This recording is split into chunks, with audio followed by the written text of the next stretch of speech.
부산 남교회 TV 날마다 행복한 묵상. 오늘은 성경의 인물 13번째 주. 오늘은 출애굽 시대의 인물인 미리암에 대해서 오늘은 같이 살펴보도록 하겠습니다. 하나님의 말씀은 민수기 12장 1절부터 13절까지의 말씀입니다. 모세가 구스 여자를 취하였더니 그 구스 여자를 취하였으므로 미리암과 아론이 모세를 비방하니라. 그들이 이르되 여호와께서 모세와만 말씀하셨느냐 우리와도 말씀하지 아니하셨느냐 하며 여호와께서 이 말을 들으셨더라. 이 사람 모세는 온유함이 지면의 모든 사람보다 더하더라.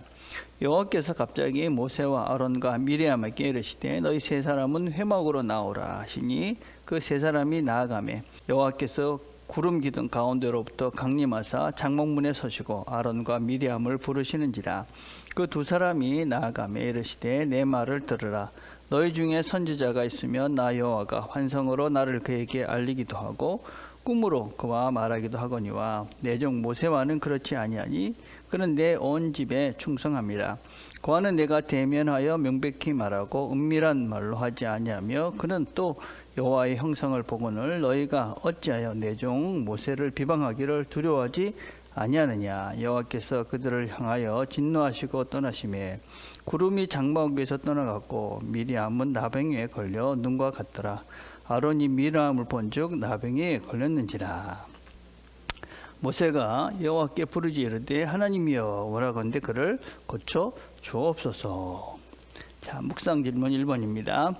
아론과 미리암이 모세를 비방한 이유는 무엇입니까? 그 결과 미리암이 나병에 걸립니다. 왜 미리암만 나병에 걸렸을까요? 자, 우리가 이 본문을 읽다시피 이제 모세가 이제 그 구스 여인, 이방 여인을 취합니다. 아마 그 전 부인이 사망을 하고 아마 그렇게 홀로 된 상태에서 새 여인을 이렇게 결혼을 한 것 같습니다. 그런데 그걸 보고 이제 이들이 이제 비난을 하는 것입니다. 그런데 아론에게는 별 문제가 없었는데 미리암에게만 그렇게 그 병이 걸립니다. 왜 미리암만 걸렸을까? 학자들은 이제 한 3가지 정도 이유를 얘기합니다. 첫째는 이 일을 모세를 비방하는 일을 주도적으로 한 것이 미리암이다. 그렇게 이야기를 합니다. 왜냐하면은 미리암과 아론 이렇게 해서 미리암이 먼저 나오지 않습니까? 그래서 미리암이 주도했다. 두 번째 또 비방하다라는 말은 이게 이제 3인칭 여성형을 사용하고 있습니다. 그래서 여자가 비방했다 이렇게 이제 표현을 하고 있고 또 나병이 이 미리암에게만 걸렸던 것을 보면 미리암이 이 일에 주도적으로 이렇게 이 모세를 비방하는 일을 주도적으로 했다 하는 것들을 볼 수가 있습니다. 그럼 미리암은 아주 위대한 여선지자입니다. 성경에 나오는 첫 번째 선지자라는 칭호를 받은 그런 여인입니다. 우리가 잘 알다시피 아주 지혜로운 여인이었고 특별히 홍해를 건너고 난 다음에는 모든 이스라엘 백성들을 모아서 이 찬양을 했던 찬양대를 만들었던 그런 여인이 바로 이 미리암입니다. 그래서 상당히 지혜롭고 또 하나님과 가까이 있었고 또 선지자의 역할을 여성 지도자의 그런 역할을 감당했던 여인이 바로 미리암입니다. 그런데 이 미리암이 지금 모세를 비방하고 있고 그 모세를 비방하는 그 미리암과 아론을 하나님은 불러서 그들을 질책하십니다. 왜 그랬을까요? 여러분 이 미리암과 아론 모세 이것은 단지 그 가정의 문제가 아닌 것이지요. 모세는 그 민족의 지도자이고 그 민족을 책임져야 되는 그런 하나님의 대리인으로서 지금 그 민족을 이끌어가고 있는 것입니다. 그 권위가 하나님께로부터 왔고 그의 권위는 특별한 것이었습니다. 그런데 그런 하나님께 직접 받은 그 권위를 이 미리암이 니나 내나 뭐 똑같은 거 아니냐 이러면서 이제 그 권위에 대한 도전을 하는 것이죠. 여러분 이런 문제들이 단지 무슨 성직자한테 교육자들한테 목회자들한테 잘하 이런 차원의 문제가 아닙니다. 여러분 우리가 하나님께서 주신 각자의 역할들이 있습니다. 그 역할을 우리가 잘 감당하는 것이 바르게 신앙의 걸음을 걸어가는 것입니다. 하나님께서 각자에게 주신 은혜들이 있고 그 은혜에 따라서 우리는 그 맡긴 일들을 열심히 최선을 다하면 되는 것이죠. 사실 우리에게 주어진 일을 감당하는 것도 사실 만만치가 않습니다. 그런데 다른 사람에게 주어진 권위나 다른 사람에게 주어진 일을 시기하거나 또 아니면 그 일을 내가 공연히 참견할 필요는 전혀 없는 것이죠. 그래서 하나님께서 지금 이 사건들을 통해서 말씀하시는 것은 너희 각자에게 주어진 일들이 있다. 그 각자에게 주어진 일들에 최선을 다하면 되는 것이다. 왜 다른 내가 준 그 일을 왜 너희들이 함부로 판단하고 비난하느냐. 이렇게 이 두 미리암과 아론을 하나님께서 질책하시는 것이죠. 우리 각자에게 주어진 일들이 있습니다.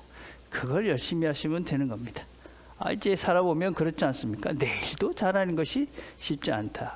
그래서 우리에게 주어진 일에 최선을 다하면 되는 것이지 다른 사람들의 일까지 우리가 그렇게 신경 쓰면서 살 여유가 사실은 별로 없는 것입니다. 그래서 하나님은 하나님께서 허락하신 그 일에 최선을 다하라. 그렇게 이 세 형제들에게 이야기를 하고 있는 것입니다. 자, 두 번째 봅시다.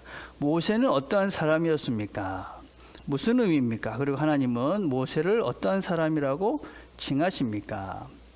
하나님께서 모세를 이 지면에서 가장 온유한 사람이다. 그렇게 이제 판단을 하고 있습니다.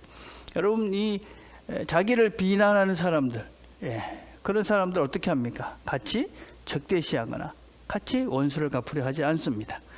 특별히 자기를 대적하는 그 사람을 위해서도 기도를 합니다, 여러분. 이게 온유의 실체죠. 여러분, 온유라는 말의 원래 의미는 무엇이냐면 잘 길들여져 있는 상태다. 우리가 야생마 같은 것들이 막 이렇게 돌아다니는 그런 야생마가 잘 길들여져 있는 이런 상태가 이제 온유함이다. 그렇게 이제 우리가 표현을 하죠.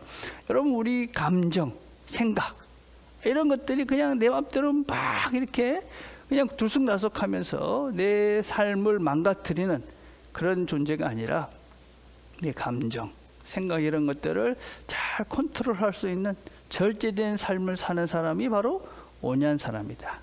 그래서 자기를 비방하는 사람, 자기를 대적하는 사람을 위해서도 기꺼이 기도하고 그런 사람과 같이 똑같이 반응하지 않는 이런 존재가 바로 이 온유한 사람이다. 이렇게 이야기를 하고 있습니다. 자, 세 번째 봅시다. 모세는 미리암을 용서해 주시기를 기도합니다. 무엇을 배울 수 있습니까? 여러분, 우리는 모세가 이 광야의 길을 가면서 수없이 반역했던 모세를 어떤 면에서 반역하고 하나님께 원망을 했던 수많은 사건들을 우리가 경험하게 되죠. 모세가 처음에는 자기도 감정 컨트롤이 안 돼서 막 그냥 바위를 치기도 하고 그럽니다. 근데 시간이 지나가면 지나갈수록 모세가 훈련이 되어지고 온유한 사람이 되어집니다. 오늘 우리가 이 본문을 보면 이 가정에서 일어난 일이지만 사실은 자기 형제들이 자기를 막 질책하고 비난하고 이럼에도 불구하고 이 모세는 이 형제들을 위해서 기꺼이 기도하고 그들을 위해서 중보합니다. 이게 훈련의 시간들이 필요한 것이죠. 근데 우리가 이 모세가 이런 훈련을 했기 때문에 우리가 감당할 수 있었던 엄청난 것도 우리가 감당했다 하는 걸 볼 수 있죠. 우리가 잘 아는 가데스 바네아의 사건을 생각을 해봅시다. 이스라엘 백성들이 모두가 하나님이 우리를 여기 광야로 데리고 와가지고 죽게 만들었다. 그래서 모세를 돌려치려 하고 죽이려 합니다. 그때 하나님께서 나타나십니다. 그러면서 하나님께서 진노하시면서 이 백성을 내가 다 쓸어버리겠다, 죽여버리겠다. 그렇게 말씀하실 때 모세가 하나님 앞에 무릎을 꿇고 기도합니다. 하나님, 이 백성을 여기까지 이끌고 와서 죽여버리시면 도대체 하나님은 어떻게 되고 이 백성, 이게 하나님의 이름이 영광이 드러나지 못하게 됩니다. 하나님 그러시면 안 됩니다. 이러면서 자기를 돌려치려 하던 그 사람들을 위해서 중보하면서 하나님께 그들을 살려주실 것을 간구하는 것이죠. 그래서 그 이스라엘 백성들이 하나님의 진노로 인해서 다 죽을 수밖에 없는 그 상태에서 이 모세의 중보를 통해서 이스라엘 백성들은 다시 한번 비록 광야에 40년 동안 그런 힘든 시간을 보내지만 다시 한번 그들이 하나님께로 돌아올 수 있는 그런 기회를 맞이하게 되는 것이지요. 우리의 삶의 순간순간들에 어떤 시험들이 있고 또 순간순간 작은 그런 문제들이 있을 때마다 우리는 우리 자신들을 잘 훈련시켜 가야 되는 거죠.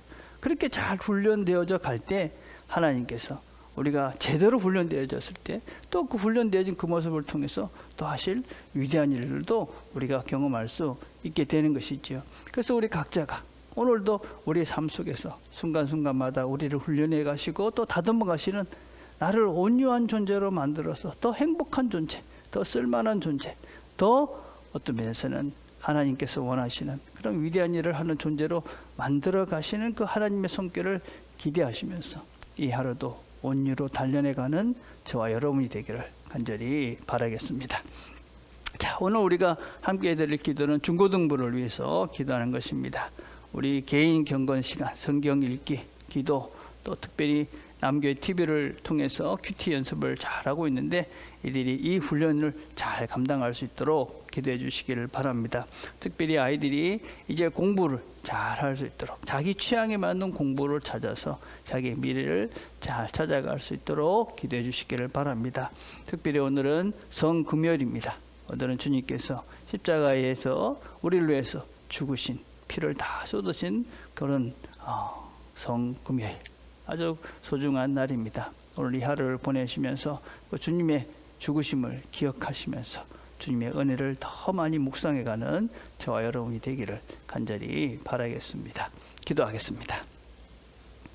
하나님 아버지 감사합니다. 하나님, 우리의 죄를 위해서 죽으신 주님을 오늘 묵상합니다. 특별히 우리의 존재를 하나님 원하시는 존재로 새롭게 만들어 가시기 위해서 또 새롭게 기회를 주시기 위해서 하나님께서 오늘 우리 위해서 죽으셨습니다. 하나님, 그 주님의 죽음을 잘 기억하고 오늘도 우리가 주님이 원하시는 새로운 존재로 날마다 새롭게 변화되어져가는 우리 모두가 되도록 은혜를 베풀어 주시옵소서. 예수님의 이름으로 기도드립니다. 아멘.